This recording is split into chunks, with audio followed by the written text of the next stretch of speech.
Blasters കഴിഞ്ഞ രാജസ്ഥാൻ യുണൈറ്റഡിനെതിരെയായിട്ടുള്ള മത്സരത്തിൽ നിന്നും ഈ ഒരു മത്സരത്തിലേക്ക് വരുമ്പോൾ പുതിയൊരു സിസ്റ്റം റീബിൽഡ് ചെയ്ത് ആ ഒരു യൂണിറ്റ് ചെയ്തിട്ടാണ് ഇത്രയും മികച്ചൊരു വിജയം ബ്ലാസ്റ്റേഴ്സിന് നേടിയെടുക്കാൻ കഴിഞ്ഞിട്ടുള്ളത്. കഴിഞ്ഞ മത്സരത്തിൽ നിന്നും എത്രയോ വലിയ മാറ്റങ്ങളാണ് ബ്ലാസ്റ്റേഴ്സ് ഈ ഒരു മത്സരത്തിൽ വരുത്തിയിട്ടുള്ളത്. വാട്ട് എ പെർഫോമൻസ് ബൈ ടേക്ക്.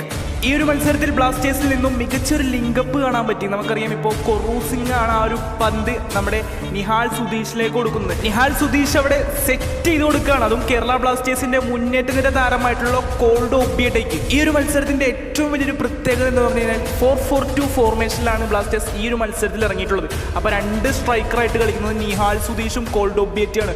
ആ ഒരു കോമ്പിനേഷൻ ലിങ്കപ്പ് വഴിയാണ് നിഹാൽ സുധീഷ് സെറ്റ് ചെയ്ത് കൊടുത്ത ഒരു പന്താണ് കോൾഡ് ഒബിയറ്റെ എടുത്ത് ഗോളാക്കി മാറ്റിയിട്ടുള്ളത്. ബ്ലാസ്റ്റേഴ്സ് എന്നേക്കുമായി മികച്ചൊരു സ്ട്രാറ്റജി യൂസ് ചെയ്തിട്ടുള്ള ഒരു ഫോർമേഷൻ കൂടിയാണിത്.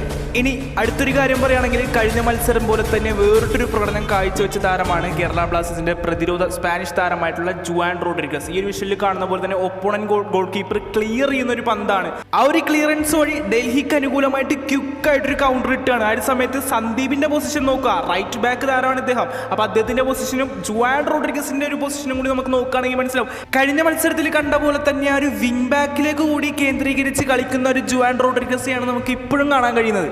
ബ്ലാസ്റ്റേഴ്സ് പ്രതിരോധത്തിൽ ഭയങ്കര മെച്ചൂർ ആയിട്ടുള്ള ഒരു പെർഫോമൻസ് ആണ് ജുവാൻ റോഡ്രിഗസ് കാഴ്ചവെച്ചുകൊണ്ടേയിരിക്കുന്നത്. ജുവാൻ റോഡ്രിഗസിനെ പറയുന്നതിനോടൊപ്പം തന്നെ ബ്ലാസ്റ്റേഴ്സിന്റെ മറ്റൊരു പ്രതിരോധ താരത്തെയും കൂടി പറഞ്ഞേ മതിയാവും. ഈ ഒരു വിഷ്വലിൽ കാണുന്ന പോലെ തന്നെ നമ്മുടെ ഒരു ആക്രമണം തിരിച്ചിങ്ങോട്ടൊരു ക്വിക്ക് കൗണ്ടർ ആയിട്ട് വരികയാണ്. ആ ഒരു സമയത്ത് ബ്ലാസ്റ്റേഴ്സിന്റെ പ്രതിരോധ നിരയൊക്കെ ഭയങ്കര അഡ്വാൻസ്ഡ് ആയിട്ട് നിൽക്കേണ്ട ഒരു സമയമാണ്.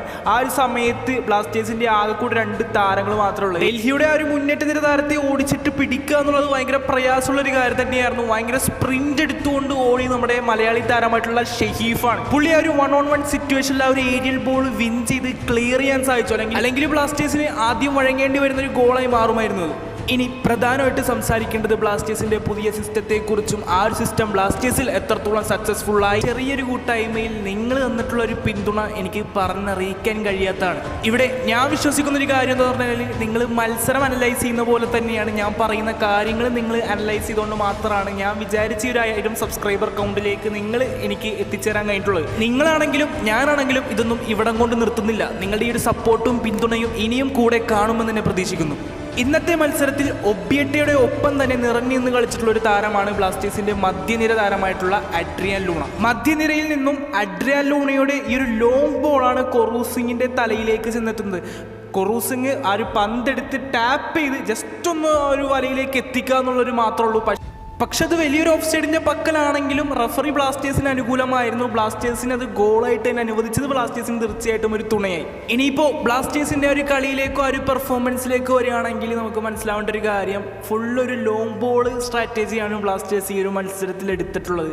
ഇപ്പോൾ ഉദാഹരണം പറയുകയാണെങ്കിൽ, പഴയ ഒരു ഇവാൻ വുക്കോമനോവിച്ചിന്റെ ഒരു 4-4-2 സ്റ്റൈല് ഓർമ്മപ്പെടുത്തിയ ഒരു രീതിയിൽ ആയിട്ട് മാറിയിട്ടുണ്ട്. പക്ഷേ ചില കാര്യങ്ങളൊക്കെ അതിൽ നിന്നൊക്കെ ഒരുപാട് മാറ്റങ്ങൾ നമുക്ക് ഇതിലും കാണാൻ കഴിയുന്നുണ്ട്. മധ്യനിര താരങ്ങളൊക്കെ ഒരുപാട് വൈഡായിട്ട് വിങ്ങിലേക്ക് ചെന്ന് കളിക്കുന്നത്, അവിടെ ഒരു 1 ടച്ച് ചെയ്ത് അല്ലെങ്കിൽ ഒരു മിഡിലേക്ക് ഒരു ആക്യുറേറ്റ് ചെയ്തിട്ടുള്ളൊരു പാസുകളും അല്ലെങ്കിൽ ആ ഒരു മിഡ് ത്രൂ ആയിട്ടുള്ള ഒരു സസ്പെൻഷൻ മൂവുകളും നമുക്ക് ഈ ഒരു മത്സരത്തിൽ കാണാൻ പറ്റുന്നുണ്ട്. കഴിഞ്ഞ മത്സരത്തിൽ കണ്ട പോലെ തന്നെ ഈ ഒരു നീക്കങ്ങളിലൊന്നും വേണ്ട പറയത്തക്ക വിധം ഒരു മിസ് പാസുകളൊന്നും നമുക്ക് കാണാൻ പറ്റിയിട്ടില്ല. മിസ് പാസുകളുടെ കാര്യം പറയുകയാണെങ്കിൽ കഴിഞ്ഞ സീസണുകളിൽ നിന്നൊക്കെ ഒരുപാട് ഇമ്പ്രൂവ്മെന്റ് ഈ ഒരു സീസണിൽ നമുക്ക് കാണാൻ കഴിയുന്നുണ്ട്. ഇതിനിടയ്ക്ക് വെച്ച് തന്നെ ബ്ലാസ്റ്റേഴ്സിന്റെ ഒരു 75-ാം മിനിറ്റിൽ ലൂണയെ സബ്സ്റ്റിറ്റ്യൂട്ട് ചെയ്യുന്ന രംഗം നമുക്ക് കാണാൻ കഴിഞ്ഞിരുന്നു. അതായത് ഓൾറെഡി ബ്ലാസ്റ്റേഴ്സ് 3 ഗോളിൻ്റെ ഒരു ലീഡിലേക്ക് എത്തിക്കഴിഞ്ഞു. ഇനി പ്ലേയേഴ്സിനെ വെച്ചിട്ട് ഒന്നാമത്തെ കാര്യം ഒരു ഫ്രഷ് ലെഗ് വന്ന് കൂടുതൽ ഗോളുകൾ അടിക്കുക എന്നുള്ളൊരു ഓപ്ഷൻ ബ്ലാസ്റ്റേഴ്സിന് അവിടെ കിടപ്പുണ്ട്. ഇനിയിപ്പോൾ ലൂണയൊക്കെ വെച്ച് ആ ഒരു ടയർഡ്നെസ് ഫീൽ ചെയ്യേണ്ടെന്ന് വെച്ചിട്ടാണ് ഫ്രഷ് ലെഗ്സിനെ കൊണ്ടുവന്നിട്ടുള്ളൊരു അറ്റംപ്റ്റ് നടത്തിയെങ്കിലും ബ്ലാസ്റ്റേഴ്സിന് 3-ൽ കൂടുതൽ ഗോളുകളൊന്നും ഈ ഒരു മത്സരത്തിൽ അടിക്കാൻ കഴിഞ്ഞില്ല. ആ ഒരു ഫൈനൽ വിസിൽ അടിക്കുമ്പോൾ ബ്ലാസ്റ്റേഴ്സ് ഏകപക്ഷീയമായിട്ടുള്ള എതിരില്ലാത്ത 3 ഗോളുകൾക്കാണ് ഇവിടെ വിജയിച്ചിട്ടുള്ളത്. കേരള ബ്ലാസ്റ്റേഴ്സിന്റെ മുഖ്യ പരിശീലകനായിട്ടുള്ള ഡേവിഡ് കറ്റാലിയുടെ ഒരു പുതിയ സിസ്റ്റം വഴി ബ്ലാസ്റ്റേഴ്സിന്റെ മൊത്തത്തിലൊരു ഗെയിം സ്ട്രാറ്റജി മാറ്റി മറിച്ചു എന്ന് തന്നെ പറയാം. സോ ഒരുപാട് കാര്യങ്ങൾ നമുക്ക് വൈകാരികമായിട്ട് ചർച്ച ചെയ്യാനുണ്ട്. അതൊക്കെ ഈ ഒരൊറ്റ വീഡിയോയിൽ കൊള്ളിക്കാൻ പറ്റുന്നതല്ല. ഒരു മത്സരത്തിന്റെ ബെസ്റ്റ് എലമെന്റ്സ് ഒക്കെ വെച്ചുകൊണ്ട് മറ്റൊരു വീഡിയോ നമ്മൾ തയ്യാറാക്കി ഡീകോഡ് ചെയ്യുന്നതായിരിക്കും. പിന്നെ ഇനി എന്താ ഈ ഒരു മത്സരത്തെക്കുറിച്ച് പ്രത്യേകിച്ച് ഇനി എന്താ പറയാനുള്ളതെന്ന് വെച്ച് കഴിഞ്ഞാൽ, ബ്ലാസ്റ്റേഴ്സിന്റെ തുടർച്ചയായിട്ടുള്ള 2ാമത്തെ വിജയമാണ്. ബ്ലാസ്റ്റേഴ്സ് തുടർച്ചയായിട്ടുള്ള ഒരു ക്ലീൻ ഷീറ്റ് വിന്നാണ് ഈ ഒരു മത്സരത്തിൽ നേടിയെടുത്തിട്ടുള്ളത്. ബ്ലാസ്റ്റേഴ്സ് ഓൾ ഇന്ത്യ ഫുട്ബോളിലും ISL-ലും വലിയൊരു സൂചന നൽകിയിട്ടുണ്ട്. സോ ഇതൊക്കെ പറഞ്ഞുകൊണ്ട് ഈ വീഡിയോ അതിൻ്റെ മറ്റൊരു ഡീകോഡിംഗ് വീഡിയോയുമായി വരുമ്പോഴത്തേക്കും ബൈ.